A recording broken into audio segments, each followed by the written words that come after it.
সমর্থকদের থেকে অভিযোগই বলুন বা আলোচনা, তা পুরনো। আইসিসি থেকে সুবিধা পেয়ে আসছে ভারত, এই কথা তো আপনি শুনেই আসছেন। কিছু সময় মানতে ইচ্ছা করে না, কিছু সময় মানতে হয় আপনাকে। এবারের বিশ্বকাপের কথাই ধরুন না, ভারতই একমাত্র দল যারা জানে তাদের সেমিফাইনালের ভেন্যু ও সময় সম্পর্কে।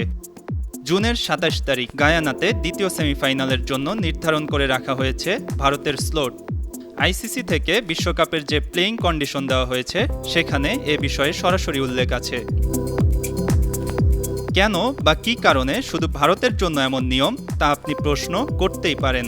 তবে ক্রিকেটের জন্য সবচেয়ে বড় মার্কেট প্লেস যে দেশ, যে দেশের দর্শক, তাদের কথা তো আইসিসিকে ভাবতেই হবে।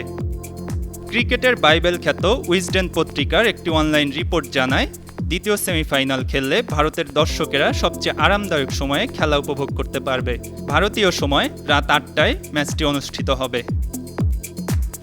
ভারতীয় দল এখন নিউ ইয়র্কে, সেখানকার নাসাউ কাউন্টি স্টেডিয়ামে বাংলাদেশের বিপক্ষে প্রস্তুতি ম্যাচ খেলেছে তারা। ৫ জুন আয়ারল্যান্ডের বিপক্ষে ম্যাচ দিয়ে শুরু করে ৯ জুন পাকিস্তান এবং ১২ জুন যুক্তরাষ্ট্রের বিপক্ষে নাসাউ কাউন্টিতেই খেলবে ভারতীয়রা।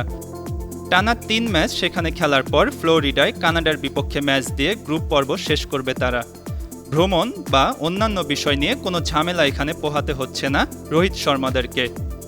যেখানে শ্রীলঙ্কা বলছে তাদের দলের বিশ্বকাপ সূচি, ভ্রমণ ও লজিস্টিক্যাল বিষয় নিয়ে সমস্যা হচ্ছে। এর আগে সবশেষ ওয়ানডে বিশ্বকাপে নিউজিল্যান্ডের সঙ্গে ভারতের সেমিফাইনাল ম্যাচে নির্ধারিত পিচ বদলে ফেলার একটি অভিযোগও ছিল। তার আগে এশিয়া কাপে ভারত পাকিস্তান ম্যাচের জন্য টুর্নামেন্টের মাঝখানে রিজার্ভ ডের সিদ্ধান্ত নেওয়া হয়েছিল। এ ব্যাপারে তখন সুপার 4-এ থাকা বাংলাদেশ ও শ্রীলঙ্কা থেকে আপত্তি জানালেও কাজের কাজ কিছুই হয়নি। বৈশ্বিক টুর্নামেন্টে দু একটি দল কিছুটা কম সুবিধা পায়, কিন্তু সে তালিকায় ভারতকে কখনো দেখা যায় না। এটা কি কাকতলীয় নাকি ইচ্ছাকৃত, তা যেন এক open secret. Moin Hasan, 52 TV.